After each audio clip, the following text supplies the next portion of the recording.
নমস্কার বন্ধুরা, সিজাস লাইফের আর একটা নতুন ভিডিওয়ে আপনাদের সকলকে স্বাগতম। একটু অন্যরকম হতে চলেছে। আজকে আমরা এই ভিডিওর মাধ্যমে জানব মন্দারমণিতে কী কী হোটেল আছে এবং আমরা যে হোটেলটা বা রিসর্টটায় ছিলাম সেই রিসর্টটা কীরকম ছিল, সেই রিসর্টে আমরা কী কী অ্যাক্টিভিটি করলাম, কীরকম খাবার দাবার ছিল, পুরো ডিটেলস এবং night view of the hotel কেমন ছিল সেটাও আমরা আপনাদের সঙ্গে শেয়ার করব। এই হচ্ছে আমাদের হোটেল, আর হোটেলটা হচ্ছে ডায়মন্ড গ্লোরি। তো চলুন আস্তে আস্তে ভেতরের দিকে যাওয়া যাক এবং পুরো চারিপাশটা ঘুরে দেখাই আপনাদের। হোটেল থেকে ঢুকেই লেফট সাইডে আপনারা রিসেপশন পাবেন। এখানে আপনার বুকিং রিলেটেড যা কিছু কোয়েরি এখানে কথা বলতে পারেন।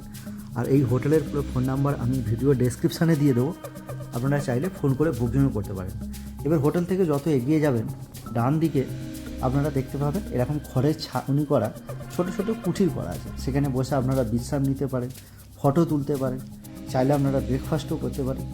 আর দেখতে পাবেন এখানে গাড়ি পার্কিংয়েরও ব্যবস্থা আছে।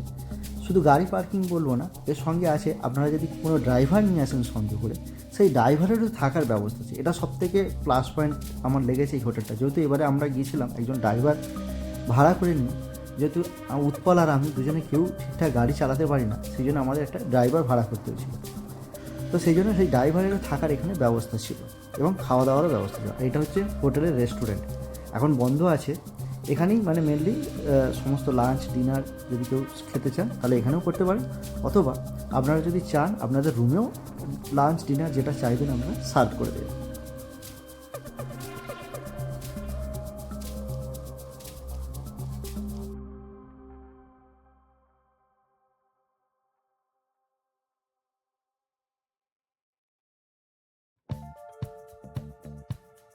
এখানে জেনারেলি রুম 2500 থেকে 3000-এর মধ্যেই থাকে, তবে একটু পিক টাইমে হলে ওটা 4-4.5 হয়ে যায়। আর আমরা যেহেতু এবারে রুম বুক করে আসিনি, আমরা পুরো মন্দারমণি ঘুরে ঘুরে লাস্টে এই হোটেলটাতে একটু বেশি টাকা দিয়ে আমাদের থাকতে হয়েছিল।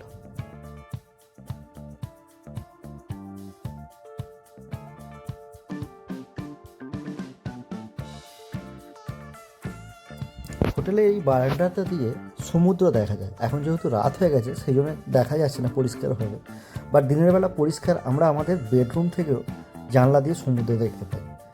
আর এখান থেকে ওই দূরে মানে রাস্তার জাস্ট ওই পুরেই হচ্ছে সমুদ্র।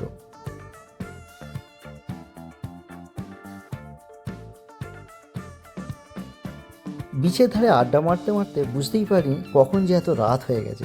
এখন ঘড়িতে প্রায় বাজে 12টা। তো সেই জন্য ভাবলাম চলুন এবার আস্তে আস্তে ঘুমানো যাক। কাল সকালে আবার আপনাদেরকে পুরো হোটেলটা ঘুরে দেখাবো এবং হোটেলে আর কী কী অ্যাক্টিভিটি করা যায় সেগুলো আপনাদের সঙ্গে শেয়ার করব। তো বন্ধুরা, সকাল সকাল ব্রেকফাস্ট করতে বসে গেলাম এই যে হোটেলে।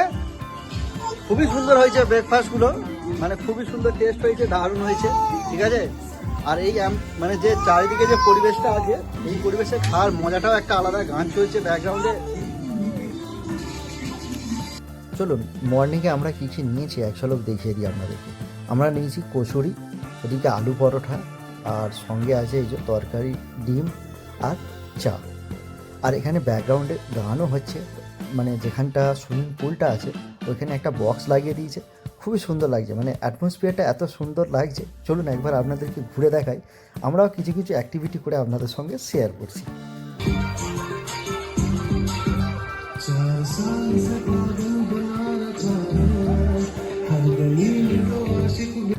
সিজা আর আমি একসঙ্গে অনেক দিন পর বেরোলাম, মানে বাবা না আসার পর থেকে সিজা তো সেইভাবে কোথাও বেরোতেই পারেনি। আমিও তবু মাঝে মধ্যে বন্ধুবান্ধবদের সঙ্গে এদিক সেদিক বেড়াতে গেছি, বাট সিজা একদমই ঘরবন্দি হয়ে গেছিলো।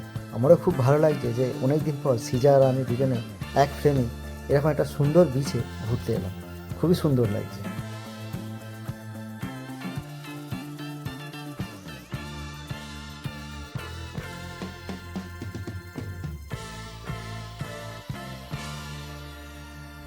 অনেকক্ষণ পুলে দাপাদাপি করলাম। তো চলো এবার একটু এখানে সাইডে এরকম ছোটো ছোটো রিল্যাক্স করার জায়গা করা আছে, তো ভাবলাম একটু এখানে রিল্যাক্স করা যাক। সেই জন্য কিছুটা টাইম রেস্ট নিচ্ছি, আবার নামবো কিছুক্ষণ বাদে পুলের মধ্যে। এখানে দুই বন্ধু মিলে পুলেতে সাঁতার কাটা স্টার্ট করে দিয়েছি। তবে জলটা খুব একটা পরিষ্কার ছিল না, একটু নোংরা ছিল। সেটা আমি হোটেলের ম্যানেজারকে বলছিলাম যে একটু জলটা অন্তত পরিষ্কার করার ব্যবস্থা করবে। এছাড়া ওভারঅল সব কিছু ঠিকই ছিল, কোনো অসুবিধা হয়নি। এই পুলের জলটাই আমার একটু কেমন লেগেছে। রিসর্টটায় আউটডোর অ্যাক্টিভিটির সাথে সাথে কিছু ইনডোর গেমও ছিল। যদি আপনারা চান এখানে কিছু ইনডোর গেম খেলেও কিছুটা সময় কাটাতে পারেন। যেমন ঢুকেই বাঁ দিকে ছিল পুশ বল, ক্যারাম ছিল, আরও ওইদিকে ভেতর দিকে আরও অন্যান্য সমস্ত গেম ছিল। চলুন এক ঝলক ঘুরে দেখাচ্ছি আপনাদের। এবার আমরা লাঞ্চ করব। তো লাঞ্চ করার জন্য আমরা চুজ করেছি হচ্ছে আজাদিন হোটেল, এটা হচ্ছে একদম বিচের সাইডে একটা রিসর্ট। তো আমরা কী কী অর্ডার করেছি এখানে এক ঝলক দেখাচ্ছি। এখানে আলু পোস্ত নিয়েছি, ডাল নেওয়া হয়েছে, আর কাতলা কালিয়া নেওয়া হয়েছে, সঙ্গে একটা স্টার্টার কী যেন নেওয়া হলো, না আর কিছু নেওয়া হয়নি, এই কটাই নেওয়া হয়েছে। তো চলুন আস্তে আস্তে খাওয়া যায়, আর খাবারটা কেমন হয়েছে সেটা নয় খেতে খেতেই আপনাদের সঙ্গে শেয়ার করছি। আজাদিন হোটেলের খাবারগুলো সত্যি অসাধারণ, খুবই সুন্দর, খুবই টেস্টি, আর এরা খুবই হাইজিন মেনটেন করে খাবারটা সার্ভ করছে। আর একটা ব্যাপার হচ্ছে এইখানে মানে যে হোটেলের যে অ্যাটমসফিয়ারটা খুবই সুন্দর, আর বাইরেটাও খুব সুন্দর ডেকোরেশন করা আছে।